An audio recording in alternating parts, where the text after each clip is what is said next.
quien animó y instigó a Royce del Castillo para que transportara y captara a estas chicas desde Tarapoto. Transporte, la retención.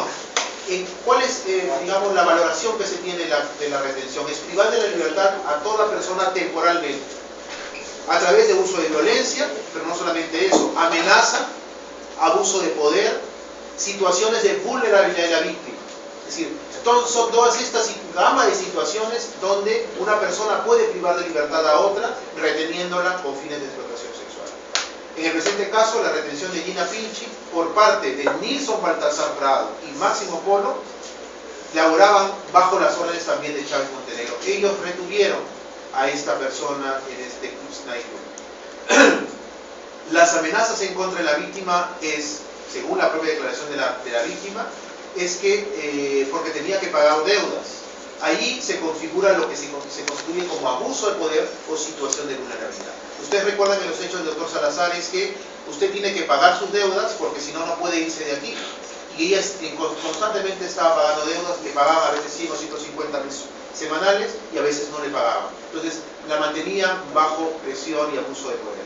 Pero también hay una videograbación que vamos a ver más adelante, cómo se valora esta videograbación de Francisca Macharé, que finalmente termina muerta en este caso en concreto, que establece con claridad que las chicas que trabajaban ahí eran obligadas a prostituirse bajo la amenaza de despedirlas.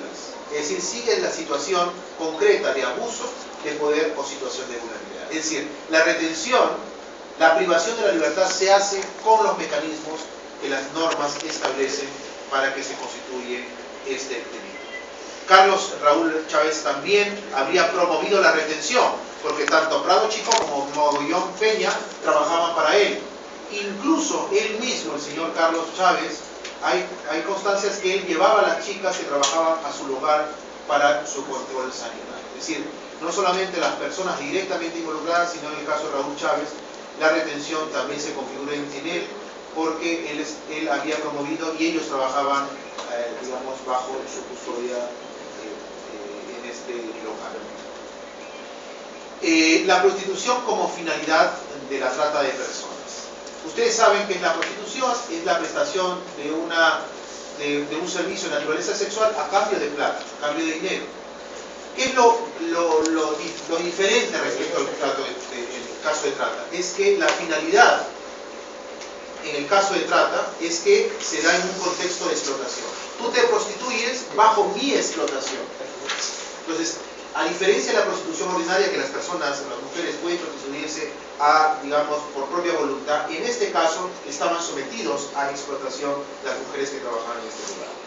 La explotación sexual se da cuando se instrumentaliza o se abusa de la víctima y se le obliga a realizar actividades con connotación sexual. Y este abuso se produce porque hay un desequilibrio de poder entre la víctima y el tratante de personas. En el caso que tenemos ahora y necesitamos que el Poder Judicial se pronuncie, la finalidad que perseguía el delito de trata de personas al captar, transportar, retener a la víctima era prostituirla y explotarla.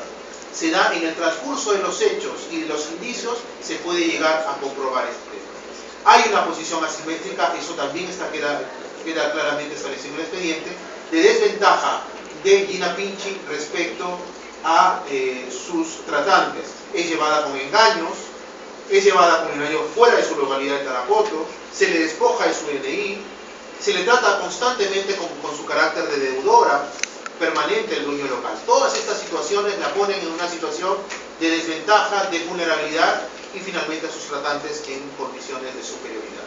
En este sentido, aquí nos parece que debe haber una corrección por parte del Poder Judicial, porque resulta erróneo que el colegiado A, el Poder Judicial, este colegiado, haya mencionado que hay ausencia de pruebas que demuestren la prestación de servicios sexuales para descartar la comisión de delitos. Como he dicho, no se requiere la efectiva prueba de prestación de servicios sexuales. Es la finalidad que se logre realizar esa actividad y que esto sea en una connotación de explotación sexual para lograr constituirse el delito de trata de personas. Gina Pinchi ha declarado, ha sido una mujer valiente que ha declarado esta situación. No siempre se produce un caso como este, pero ella lo aseguró y su declaración tiene calidad jurídica de prueba anticipada. Es decir, antes de llevarla a juicio se le da esa declaración como prueba anticipada porque puede haber situaciones que luego, cuando ella esté en juicio oral, puedan impedir que ella pueda dar sus declaraciones. Ahora bien, hay un acuerdo del propio Poder Judicial, en pleno el Poder Judicial, que establece que las declaraciones del agraviado, aun cuando sea el único testigo de los hechos, estos tienen la entidad suficiente para ser consideradas pruebas válidas de cargo, es decir, de acusación contra los tratantes, y por ende tiene virtualidad suficiente, valor suficiente para romper la presunción de inocencia. Lo que aquí se dice es que no hay elementos para romper la presunción de inocencia. El propio Poder Judicial, en un acuerdo preliminar, dice que la declaración de la propia víctima es suficiente para romper esta presunción de inocencia de los imputados, pero le da una condición, siempre y cuando no se adviertan razones objetivas que invaliden esas afirmaciones. No se ha aprobado todavía esto. Nosotros pedimos que se valore esta situación de la declaración de la víctima como elemento suficiente para levantar la presunción de inocencia.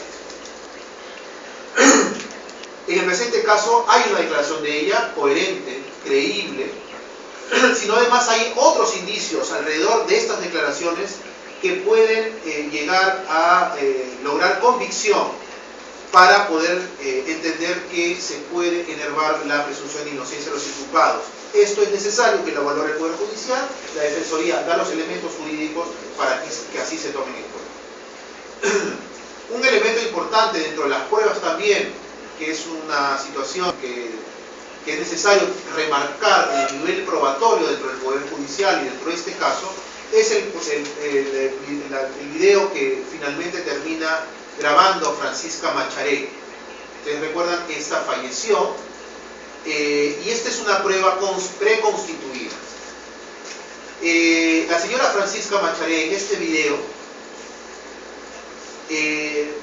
determina que existen actos de prostitución en el lugar. Ella no se refiere en ese video a ninguno de los inculpados. Sin embargo, su declaración es unos fuertes indicios para tomarlos en cuenta al momento de sentenciar. Por ejemplo, que allí sí se ejercía prostitución. 1. 2. Que Chávez Montenegro amenazaba con sacar del lugar a aquellas chicas que no quisieran tener relaciones sexuales con los clientes. Estos son elementos iniciales muy fuertes que deben ser valorados y no deben ser desdeñados por el Poder Judicial. En el caso del Poder Judicial, que ha dicho que descarta la relevancia probatoria de la declaración de la fallecida ya Francisca Macharé, por considerar que no se relaciona con la responsabilidad de los inculpados. Si bien es cierto, no indica qué personas o a qué personas se refiere, pero sí da elementos suficientes para decir allí se ejercía la prostitución y además había una amenaza constante de que se tengan relaciones sexuales para poder, si no las sacaban del lugar con las deudas que ustedes ya conocen.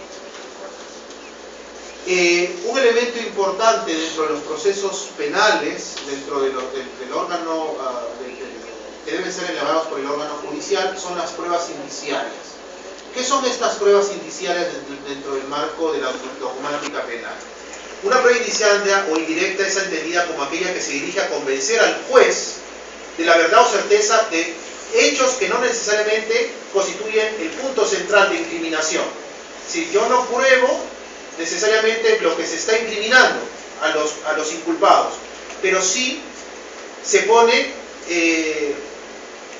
una serie de pruebas sobre hechos que están alrededor y que por leyes científicas o leyes de la lógica me pueden permitir que yo pueda llegar a la conclusión final de lo que se quiere demostrar. Es decir, no va al punto en concreto, pero da elementos adicionales, accesorios, directamente relacionados con el caso en concreto, que luego por lógica termina uno demostrando que la verdad de los hechos que se pretenden demostrar.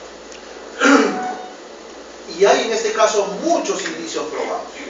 Carnet de sanidad y cuadernos de control de las chicas de la noche los encuentra el mayor Rosales cuando va el 9 de septiembre al lugar.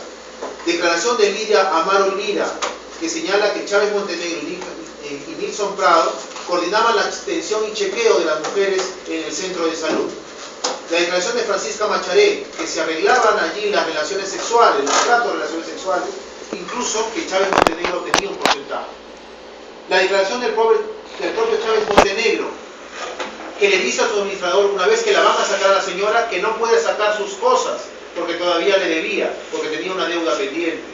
Hay la declaración de Tesalia Pinche y Calambra, que dice que su hermana era constituida ahí, y hay un oficio de la DISA, como ya lo veíamos antes, donde se reporta que hacían allí chequeo vaginal en este centro de salud. Es decir, hay una serie de indicios que me pueden llevar en su conjunto a probar lo central de este caso en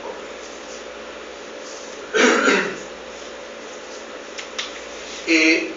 Luego de este análisis, nosotros consideramos que hay elementos suficientes probatorios, indiciarios, que hay elementos que no se han tomado adecuadamente en cuenta por el colegiado A, que sí requerimos en este informe sean puestos de conocimiento al órgano superior, se evalúe y finalmente se termine sentenciando y la señora Gina Pinchi acceda a justicia en el Perú. Es importante también tener en cuenta la protección de la víctima. La víctima y los testigos tienen que ser protegidas. Dejo en este caso al doctor Ricardo Salazar para que nos informe que nosotros hemos pedido formalmente esta situación.